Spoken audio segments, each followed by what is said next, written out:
Ever come across something so weird it makes you wonder, like, what's even real? It happens, yeah. Today, we're diving deep into a world where the line between, a normal object and something like alive gets seriously blurry. We're talking about automata. Oh, cool. From way back, medieval and pre-modern times. It's wild to think, even before, robots and AI and all that, Right. people were already trying to, like, capture what makes something seem alive. And get this, the star of our show today is a clockwork friar from the 16th century. No way. This little guy, they say it was made by Onello Turiano, who worked for Emperor Charles V. He's only about 15 inches tall. Wow. Dressed in a Franciscan robe. Okay. But here's the thing. He, walks, moves his arms, rolls his eyes. No kidding. Even looks like he's silently praying. It's like this deep human need to understand, even replicate life itself. Yeah. So, okay, how does this clockwork friar even work? Well, you wind him up with a key and boom, he's off. Turning his head, raising those arms, even kissing a cross. Amazing. All thanks to this system of gears and levers all hidden inside. You'd think it would be, Noisy. yeah, all clanky and stuff, but the video we have, totally silent. It makes you wonder, right? Was that intentional? Like, to add to the mystery? Or was it just how things were back then, a limit they couldn't get past? Makes you think. Now buckle up, because this is where it gets good. Okay, I'm listening. The story goes that King Philip II, the emperor's son, promised God a miracle if his own son, Don Carlos, recovered from this illness. Oh, wow. Don Carlos pulls through, right? Yeah. And Philip, they say, commissioned this clockwork friar. Seriously. As like a perpetual prayer. A never-ending thank you to God. Exactly.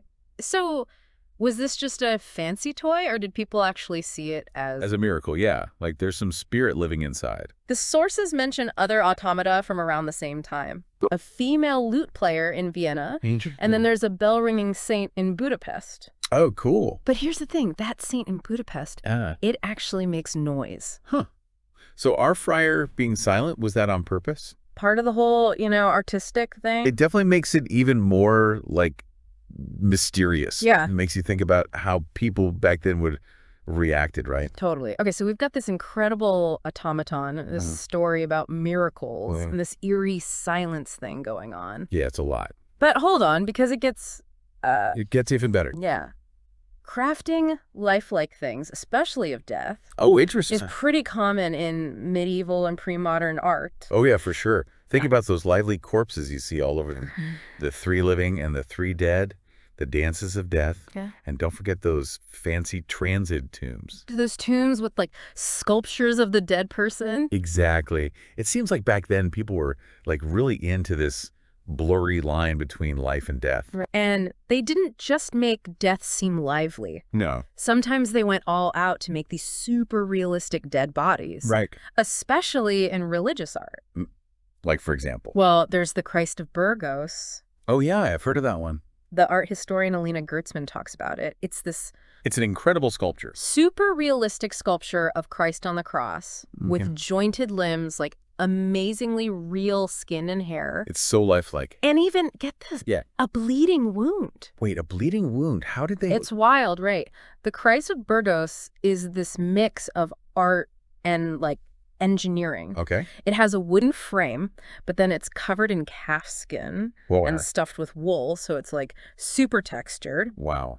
And get this, the hair and eyelashes. Real. You're kidding. Even the crown of thorns is authentic. That was the bleeding wound. Let's just say they got creative with materials and hidden stuff. I bet. But like the clockwork friar, yeah, it's all about stillness and silence. It's interesting, right? Like they wanted this super lifelike thing. Yeah. But also frozen, totally still and quiet. It says a lot about how people saw death and the divine back then. This awe for the stillness of death, right? But also this need to like capture and show life even when it's gone. Okay, now it gets even more interesting. Oh, lay it on me. Let's talk about animatable bodies. Okay, animatable bodies. So the sources mention these Polish Christ and Satan figures that were actually made to be moved using mechanisms. Camille Campagna really goes into these. So they weren't like alive, but they could move. Like waiting for someone to make them come to life. Like the Christ of Burgos with its movable arm. Yeah, exactly. But with these Polish figures, they took it way further. There are these stories of Christ figures being like lifted through the ceiling, What? almost like a play. Seriously? Using ropes and pulleys. They even had a ring on the head to make it easier to hoist them up. It really makes you think, where was the life in these things? Right. Was it in the mechanics, the person controlling them? Or something else? Totally.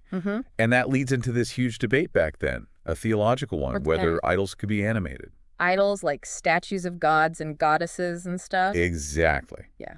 But it wasn't that simple. Psalm 115 in the Bible clearly says idols are just lifeless objects, you know. Makes sense. Made of wood and stone, can't speak or move or anything. So what was the debate about? Well, some theologians, even Augustine, Wow, August. argued that idols could be animated, but not by the people who made them. Okay. They thought demons could, like, inhabit these objects, Oh, wow. giving them this kind of hybrid existence, part material, part spiritual. So like demon possession, but for statues. Yeah, kind of like that. It's a wild idea, right? All right. Makes you wonder how people saw those animatable sculptures.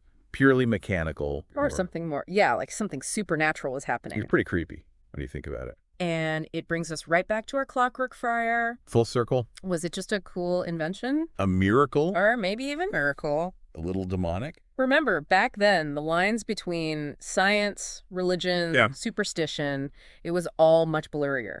People probably saw the friar as all of those things at once. It makes you wonder what it even means for something to be alive. It really does. And that question gets even bigger when we think about the viewer, the person interacting with these objects. How does the viewer fit into all of this? Well, imagine how people experienced religious art back then.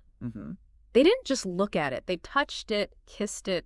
Some even tasted it. Wow. They were part of the whole thing. Not just viewers, more like co-creators. Exactly. And that idea, it's still around in art today.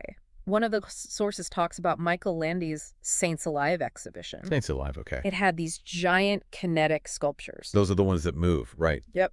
But you had to, like, activate them. There were buttons, pedals, and when you used them, the sculptures would come alive. Oh. In this super dramatic way. So even now, the lines between the artist, the art, and the viewer are blurred. Totally. It's not just about passively looking at something anymore. Right. You're part of it. You bring it to life. And it's wild to compare Landy's giant sculptures to our little clockwork friar. Yeah. Both are driven by people, ultimately. But the experience, totally different. It shows how important technology is to all this, right? Totally. The friar, even with all its cool mechanics, it's stuck in its time. It's programmed to do just a few things. But Landy's sculptures, using all the new technology, they create a whole different experience, way more intense. Makes you think about how far we can take this whole interaction, between the person and the thing. Speaking of taking things further, the sources talk about how art historians are changing how they think about, well, things. They're moving away from just images and looking more at objects and things as like their own thing. Thing being the key word. It's encouraging us to see the potential for, like, life. Yeah. Even in the most everyday objects. So even a boring old chair could have a life force. That's the idea. Yeah. Challenges our whole idea of what it means to be alive. This deep dive is getting pretty deep. Maybe it's time to, like, take a breath. Yeah, good idea. And think about what we've learned. What really stands out to you? Honestly. Yeah. The ingenuity of these people who made the first automata. To do something like the Clockwork Friar with what they had back then, mind-blowing. Shows how powerful human curiosity is, that desire to understand what life even is. And speaking of breath, let's think about how that connects to our little clockwork buddy. Yeah. Breath, it's like this powerful symbol, right? It just shows us what's alive and what's not. It's almost like universal. It really is, across all these different cultures, all these different times. Exactly. Breath has always been tied to the spirit, that life force. It's that invisible thing that separates the living and the not living. It's like that famous image in the Bible, God breathing life into Adam. That spark, you know? Exactly. And it's so interesting to think about our quiet clockwork friar next to the loud breathing of Frankenstein's monster. Oh, yeah, in Mary Shelley's book. You remember how she describes the monster? Gasping for air. Gasping for air when it first, like, comes to life. It's such a powerful image. Yeah. This lifeless thing suddenly... That leaves alive. It really shows the difference between what Turiano did and what Frankenstein created, this Yeah. whole thinking, feeling being. The friar, he might move like he's alive, but he's missing that spark. That breath of life. Exactly. The friar is amazing, don't get me wrong. Oh, for sure. And a masterpiece of engineering. But it's still just doing what its creator wanted. Right. Following its programming. It can't, like, break free or do its own thing. So no existential crisis for the Clockwork Friar, then? Probably not. Yeah. But that doesn't mean it's not important. You know, it makes us think about our relationship with technology, the things we create. And especially now, with AI getting so advanced. It's crazy how fast it's developing. It really makes these questions even more important. So where does the Clockwork Friar fit in with how we see life and creation? Is it just a machine, a cool antique? A stepping stone to AI? Or is it something more? We talked about how people in medieval times actually interacted with religious art. Yeah. But what about the Clockwork Friar? Good question. How would they have, interacted with it? It's a mystery, really. We think it was made for King Philip II, but we don't know how he, used it. Was it a personal thing? A private, prayer object? Or did he show it off to people? And if he did show it off? How did people react? Were they amazed by how it worked? Or did they think it was holy, a connection to God or something? It's fun to imagine, right? Totally. Maybe they were blown away by the technology. Maybe they saw it as a religious symbol. Yeah. Maybe they were even scared of it. Scared? Why would they be scared? Think about it. You see this object, looks totally lifeless. Yeah. And then suddenly, it's moving, doing stuff on its own. Oh. It would mess with their whole understanding of the world. Yeah. Blurring the lines between natural and artificial. It's almost like an early version of Frankenstein's monster, right? Oh, totally. Makes you feel uneasy, but also kind of amazed at the same time. It brings us back to that human need to make lifelike things. To blur those lines between what's alive and what's not. Yeah, whether it's clockwork or AI or even just in our imagination. We're always pushing at those boundaries. Trying to figure out what alive really means. And as technology keeps getting better and better, those boundaries are just going to get blurrier. Oh, for sure. This whole thing about the viewer being a co-creator, bringing art to life. It's so relevant to what's happening now. With all the virtual reality and augmented reality. All these interactive installations. The audience is becoming way more involved. Yeah, it's not just about watching anymore. It's like the Clockwork Friar was a preview of all this. That's interesting. This merging of the creator, the creation. And the viewer. It's amazing, right? It is. And the shift towards more interactive art. Yeah. It raises all sorts of new questions. About who's in control. What it means to experience art.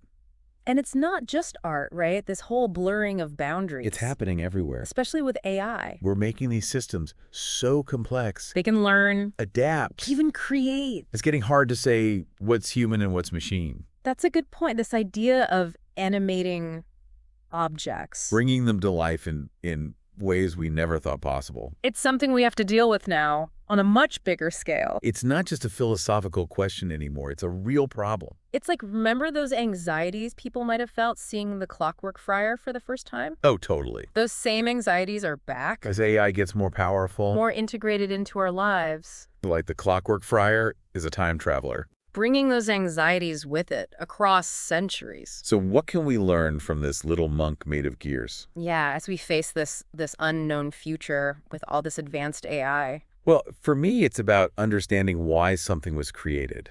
With the friar, it was probably about faith, showing off their skills. Yeah. Maybe even trying to control God or something. But with AI, the reasons can be way more complicated. Right. We have to think about the ethics, the bias. The unintended consequences. All of that. It's like a warning hidden inside the Clockwork Friar. A reminder that creating something always comes with responsibility. That's a powerful thought. Maybe it's time to start wrapping things up. Okay. Yeah, that sounds good. Any final thoughts for our listeners? You know, at the end of the day, I think the Clockwork Friar shows us that these questions about life, about creation, they're not new. It's like we've been trying to figure this stuff out forever. Exactly. And now, with AI, the stakes are just higher, right? Way higher. But that doesn't mean we should be afraid of technology. It's a tool, like any other tool. You can use it for good or bad. Exactly. The important thing is to be aware, be responsible. Have a little humility too, right? Yeah, definitely. So for our listeners out there, trying to understand this world where human and machine are getting closer and closer. What does it all mean? I think the most important thing is to stay curious. Okay. Keep learning. Mm-hmm. And stay involved, Don't just take things at face value. Right. Question everything. Question everything. Think about different perspectives. Be a part of shaping the future. Yeah. Don't just let it happen to you. It's wild, right? We started talking about the 16th century clockwork friar. This tiny little monk. And now we're talking about, like, the future of humanity. It's all connected, though, isn't it? This need to create life. Yeah. To blur the lines between what's alive and what's not. It's a story that goes way back. And it's still going on today. And that little clockwork friar. Just pacing back and forth. It's like a symbol of that connection. That the questions we're asking now, they have a long history. And they're going to affect us far into the future. It reminds us that we're all part of this bigger story. A story that hasn't ended yet. And the choices we make now. About technology. Creation. Our own humanity. Those choices are going to shape what happens next. It's pretty powerful when you think about it. So, as we wrap up our deep dive into wood and bone, clockwork friars, and the blurred lines between the living and the, well, not so living. Let's leave our listeners with this. Keep asking questions. Keep exploring. Keep wondering. We get to decide what the future looks like. But we have to decide what kind of future we want. That's a great point. Yeah. And hey, don't forget to check out the video of the Clockwork Friar. It's amazing to see it in action. Really brings all these ideas to life. Until next time, keep those minds open. And those gears turning. See you on our next deep dive. And remember, sometimes the line between science, art, and magic is all about how you look at it. See you next time.